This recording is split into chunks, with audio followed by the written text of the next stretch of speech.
Hey everyone, happy Sunday to all. And कई जैसे कि पता है संडे में बहुत टाइम से सेट सॉल्व नहीं हुए, इसलिए आज मैं आपको 20 से 25 क्वेश्चन सॉल्व कराऊंगी टेस्ट में, इस प्रैक्टिस सेट में। तो कोशिश करिएगा कि आप लोग वही मैं जो आपको आइडिया हर बार देती हूँ, पॉज करके वीडियो को पहले अपना आंसर दीजिएगा और फिर मैच करिएगा मेरे आंसर से कि आप ये कितने क्वेश्चन सही निकल रहे हो, कितने क्वेश्चन रॉन्ग है। और कोशिश करिए कि जो भी क्वेश्चन आपको नहीं आता है अपनी एक छोटी सी कॉपी बनाइए, उसमें जो भी क्वेश्चन नहीं आ रहा है लिखिए, क्योंकि मैं बार बार कहती हूँ क्वेश्चन बहुत रिपीटेड होते हैं और हर बार रिपीट होता है। काफ़ी क्वेश्चंस आपको होंगे जो आपने देखा होगा कि कुछ प्रैक्टिस आने पहले पूछे जाते हैं और फिर बाद में भी, तो क्वेश्चंस रिपीटेड बहुत होते हैं इसमें। इसलिए जो भी क्वेश्चन नहीं आता है एक कॉपी बनाइए, नोट डाउन करिए, उसको रिवाइज कर लिया करिए। ठीक है, चलिए स्टार्ट करते हैं आज के क्वेश्चंस। आज 25 क्वेश्चन सॉल्व कराएंगे आपको, और वही पहले पॉज करिएगा वीडियो, देन सॉल्व करिएगा। ठीक है, स्टार्ट करते हैं।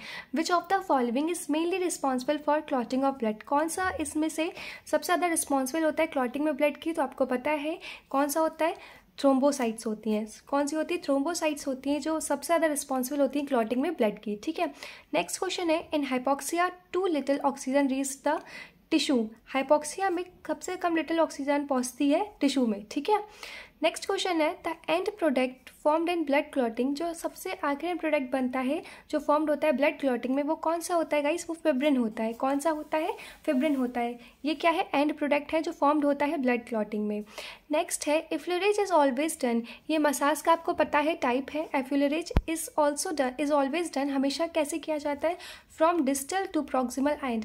कैसे किया जाता है? डिस्टल से प्रॉक्सिमल एंड तक। ठीक है, डिस्टल से स्टार्ट करेंगे, प्रॉक्सिमल एंड तक किया जाता है। एफ्लूरेज को याद रखिएगा, ये पूछा जाता है क्वेश्चन, रिपीटेड है ये क्वेश्चन। ठीक है, नेक्स्ट क्वेश्चन है, for reducing swelling in a sport injury the recommended treatment is. For reduce करने के लिए, कम करने के लिए स्वेलिंग को स्पोर्ट इंजरी में द रिकमेंडेड ट्रीटमेंट इज कौन सा होता है गाइस? कॉन्ट्रास्ट बात तो होती है, विरपूल से भी रिड्यूस होती है और वैक्स बात से नहीं होती है, वैक्स बात से रिड्यूस नहीं होती है स्वेलिंग। तो आपका इसका करेक्ट आंसर क्या होगा? कॉन्ट्रास्ट बात इसका करेक्ट आंसर। ठीक है, नेक्स्ट क्वेश्चन देखेंगे, the common injury in football. जो कॉमन इंजरी होती है फुटबॉल में कौन सी होती है? Cruciate ligament damage. Cruciate ligament damage जो है कॉमन इंजरी है, किसमें? फुटबॉल में होती है। ठीक है, नेक्स्ट क्वेश्चन है 48 जो क्वेश्चन है वो है, every individual can be different and identified on the basis इस हर। जो हर इंडिविजुअल दिखते हैं अलग अलग होते हैं एंड आइडेंटिफाई किया जाता है किस बेसिस पर? उनके जेनेटिक मटेरियल पर। किस पर किया जाता है? जेनेटिक मटेरियल पर। ठीक है, which of the following known as trunk line of nervous system. किसको ट्रंक लाइन बोलते हैं नर्वस सिस्टम की? किसको बोलते हैं गाइस? स्पाइनल कॉर्ड को ट्रंक लाइन बोला जाता है, किसकी? नर्वस सिस्टम की। नेक्स्ट क्वेश्चन है, hunger and thrust are biological needs, they are also known as. Hunger मतलब भूख और प्यास बायोलॉजिकल नीड्स हैं, इनको क्या बोला जाता है? इनको ऑर्गेनिक नीड बोला जाता है। क्या बोला जाता है? इनको ऑर्गेनिक नीड बोला जाता है। नेक्स्ट क्वेश्चन है, व्हाट इज ग्लाइकोलिसिस? ग्लाइकोलिसिस क्या होता है? Glycolysis is first step of circular respiration. पहला स्टेप जो होता है सर्कुलर रेस्पिरेशन का, उसको ही ग्लाइकोलिसिस कहा जाता है। ठीक है, नेक्स्ट क्वेश्चन है, the most powerful factor for growth and development are. सबसे जो पावरफुल फैक्टर्स हैं ग्रोथ और डेवलपमेंट के, यानी कि वृद्धि और विकास के सबसे ज़्यादा जो पावरफुल फैक्टर्स होते हैं वो क्या होते हैं? एनवायरमेंट फैक्टर्स होते हैं। क्या होते हैं? एनवायरमेंट फैक्टर्स नहीं होते हैं, जेनेटिक फैक्टर्स होते हैं। ठीक है, इसका करेक्ट आंसर जेनेटिक फैक्टर। जो सबसे पावरफुल फैक्टर्स होते हैं ग्रोथ और डेवलपमेंट के लिए गाइस, वो होते हैं जेनेटिक फैक्टर्स। ठीक है, नेक्स्ट क्वेश्चन देखते हैं क्या है, muscle activity is entirely dependent. Muscles की जो एक्टिविटी होती है वो एंटायरली डिपेंड करती है, किस पे डिपेंडेंट होती है? सप्लाई पर ऑक्सीजन के। ठीक है, जो मसल्स की जो भी एक्टिविटीज़ होती है वो डिपेंड होती है सप्लाई पर ऑक्सीजन के सप्लाई पर डिपेंड होती है। नेक्स्ट क्वेश्चन है, in sprint races the most important factor is. Sprint races में सबसे इंपॉर्टेंट फैक्टर क्या है? Leg power, leg length, heart size, type of muscles fibre. कैसे करेक्ट आंसर होगा? टाइप्स ऑफ मसल्स फाइबर जो होते हैं, आपको पता है दो टाइप के मसल्स फाइबर होते हैं, रेड और वाइट। रेड जो होते हैं वो स्लो ट्विच होते हैं और वाइट जो होते हैं वो फास्ट होते हैं। तो फास्ट वाले जो होते हैं स्प्रिंट रेसेस के लिए होते हैं, जो फास्ट रन कर सकते हैं यानी कि स्प्रिंट रेसेस के लिए, और जो स्लो ट्विच होते हैं वो जो लॉन्ग डिस्टेंस रेसेस होती है उनके लिए होते हैं। ठीक है, नेक्स्ट क्वेश्चन है, maximum volume of air forcefully expired after inspiration is called. जो मैक्सिमम वॉल्यूम होता है एयर का फोर्सफुली एक्सपायर्ड होता है after inspiration is called squad उसको क्या कहते हैं, उसको गाइस क्या कहते हैं, उसको कहा जाता है वाइटल कैपेसिटी। उसको क्या कहा जाता है, वाइटल कैपेसिटी कहा जाता है। ठीक है, नेक्स्ट क्वेश्चन है respiration is controlled by respiratory centre located in. जो रेस्पिरेशन होता है कंट्रोल होता है रेस्पिरेटरी सेंटर से, जो लोकेट कहाँ होता है, मेडुला ओब्लोंगाटा में होता है। ठीक है, नेक्स्ट है the product of beta oxidation is metabolised by the action of. किस प्रोसेस से होता है, जो प्रोडक्ट होता है beta oxidation is metabolised by the action of. किस एक्शन से होता है गाइस, इसका आंसर आप मुझे कमेंट करके बताओगे, क्योंकि मैंने ना वन वर्ड क्वेश्चन में ये क्वेश्चन पूछा हुआ है आपसे, तो मैं देखना चाहती हूँ आपको ये क्वेश्चन पता है या नहीं पता है। उसके बाद फिर मैं आपको जो भी करेक्ट आंसर होगा उसका रिप्लाई करूँगी। ठीक है, नेक्स्ट क्वेश्चन है human blood has the highest percentage of. Human blood में सबसे हाईएस्ट परसेंटेज में क्या होता है गाइस, न्यूट्रोफिल्स होते हैं। ठीक है, न्यूट्रोफिल्स होते हैं। Which blood cells have no nucleus. किस ब्लड सेल में कोई भी न्यूक्लियस नहीं होता, आरबीसी में कोई न्यूक्लियस नहीं होता है। Insufficient amount of exercise refer to hypokinetics. Insufficient amount होता है एक्सरसाइज का, उसको क्या कहा जाता है, हाइपोकाइनेटिक्स कहा जाता है। The greatest number of white muscles fibre are found in. जो ग्रेटेस्ट नंबर होता है white muscles fibre are found in sprinter. ये अभी मैंने क्वेश्चन आपको डिटेल में बताया है। नेक्स्ट क्वेश्चन है the common intermediate of carbohydrate protein and lipid metabolism is acetyl CoA। जो कॉमन इंटरमीडिएट होता है किसमें, कार्बोहाइड्रेट में, प्रोटीन में और लिपिड में यानी कि फैट में, मेटाबॉलिज्म में कौन सा होता है, एसिटाइल CoA होता है। ठीक है, what type of tissue is bone marrow. Bone marrow किस टाइप का टिश्यू है गाइस, बोन मैरो किस टाइप का टिश्यू है, ये मैंने पूछा।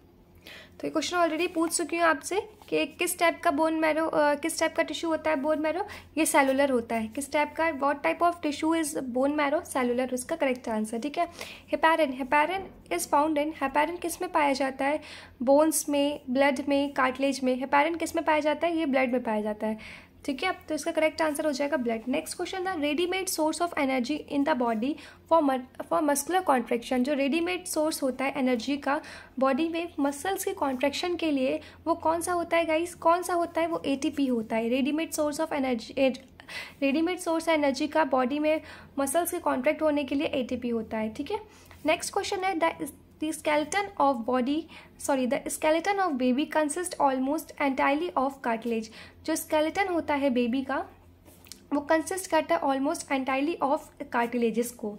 ठीक है, नेक्स्ट क्वेश्चन है which of the following has the greatest depth of penetration. Which of the following किसमें हाई ग्रेटेस्ट डेप्थ होता है पेनिट्रेशन का, moist heat pack no, infrared lamp no, ice bag. Ice bag is the correct answer here. Okay, 67 का D is the correct answer. Next question है 68 how many times do our kidney filter blood in the body each hour. ये कितने बार question repeated है, बहुत ज़्यादा question repeated है और मैंने भी वर्ड क्वेश्चन में ये कराया हुआ है कि कितने बार जो होती है हमारी किडनी फिल्टर करती है ब्लड को इन द बॉडी में ईच हावर, 2 टाइम करती है। इसका करेक्ट आंसर इज B। 68 का B is the correct answer. Next देखते हैं क्वेश्चन नंबर 69 क्वेश्चन में क्या है, almost all the internal organs empty their waste product into the.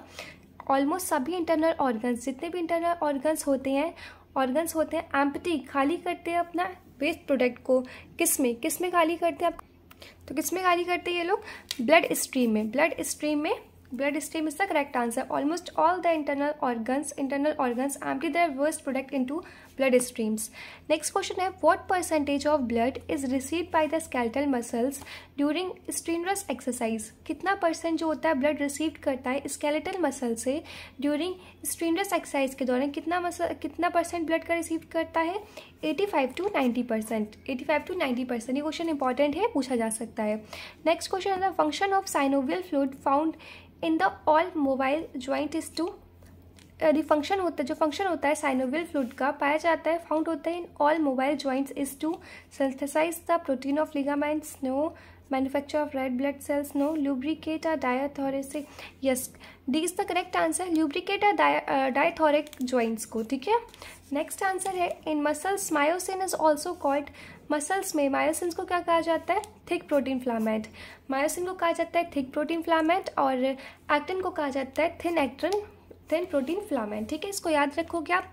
Myosin को क्या कहा जाता है, थिक प्रोटीन फिलामेंट और एक्टिन को थिन प्रोटीन फिलामेंट। ठीक है, मायोसिन थिक है, थिक प्रोटीन, और एक्टिन थिन प्रोटीन फिलामेंट है। ठीक है, नेक्स्ट क्वेश्चन है the production of glycogen from glucose is turned as, जो प्रोडक्शन होता है ग्लाइकोजन का ग्लूकोज, इसको क्या कहते हैं, ग्लूकोजेनेसिस कहते हैं, ग्लूकोजेनेसिस कहा जाता है।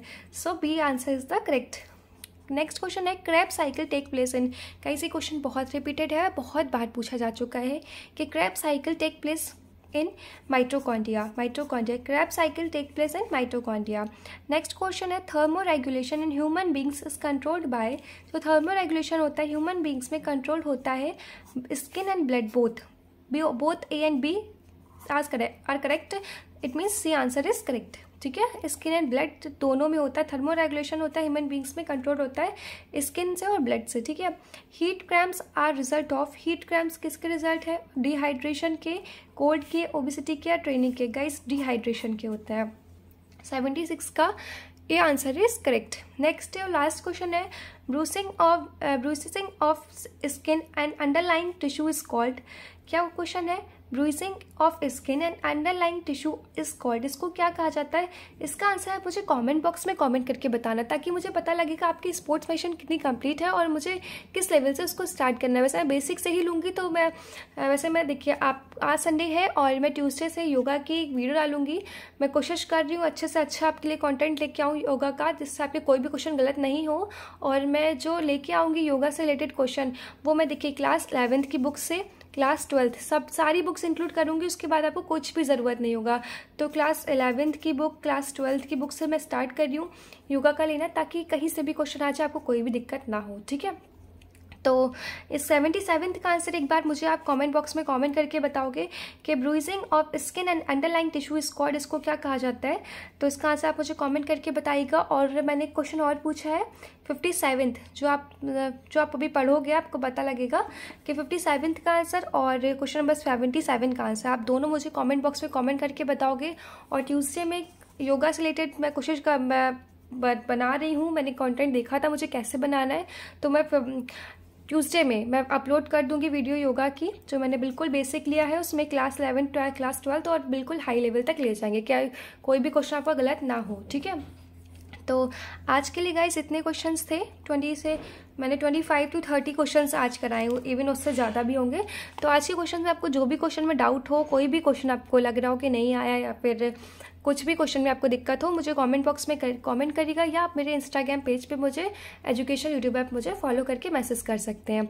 और एक बार और गाइस के देखिए वैकेंसी अब आने वाली है, काफ़ी लोग मुझे बराबर इंस्टाग्राम पे मैसेज कर रहे हैं, मैम प्लीज़ कौन सा सैम्पल लूँ, मैम क्या करूँ। और तो देखिए अभी टाइम है, अभी वैकेंसी आई नहीं है, वैकेंसी आएगी फिर 2 महीने लगेंगे कम से कम उसको, मतलब 1 महीने तो वो पूरा वैकेंसी के जो भी फॉर्म फिल करने में 1 महीना, एंड देन 1 महीने आपको टाइम मिलेगा। तो आपके पास 2-3 महीने हैं गाइस, तो इसमें कोशिश करिए अपनी सारी की सारी तैयारी एकदम अच्छे से करिए। मैं यही कहूँगी कि बेसिक से और बिल्कुल, क्योंकि फिर इसके बाद ना वैकेंसी अब नहीं आएंगी, अब जो आएंगी वो नई शिक्षा नीति पर आएंगी, और वो टफ होगा और पता नहीं किस लेवल तक आए, है ना। तो अपनी तैयारी को अच्छे से अच्छा लीजिए, और जो भी दिक्कत हो मुझसे पूछिए और मेरे साथ जुड़िए। और इस चैनल को प्लीज़ गाइस शेयर करिए लोगों तक, ताकि और भी लोग देख सके, और भी जितने लोग देखेंगे और जितने लोग कमेंट बॉक्स में आप लोग कमेंट किया करो, क्योंकि वहाँ पे भी थोड़ा डिस्कस हो जाएगा तो अच्छा है। जिसको जो चीज़ नहीं आ रही वहाँ से पूछ लिया, वहाँ से भी जितना ज़्यादा आप देखो अपना जितनी नॉलेज दोगे ना उतनी नॉलेज बढ़ती है, अपने पास कभी भी रखने से नॉलेज किसी की नहीं बढ़ती। ठीक है, जितनी नॉलेज दोगे ना उतना ही आप अपने लिए परफेक्ट हो जाओगे। ठीक है, तो मिलते हैं ट्यूसडे को, योगा पर फर्स्ट लेक्चर आएगा, और बताइएगा कैसा लेक्चर होगा। तो मिलते हैं ट्यूसडे को, तब तक के लिए पढ़ाई करिए, जो भी डाउट हो पूछते रहिए और एंजॉय करिए, और बाय बाय, मिलते हैं, टेक केयर।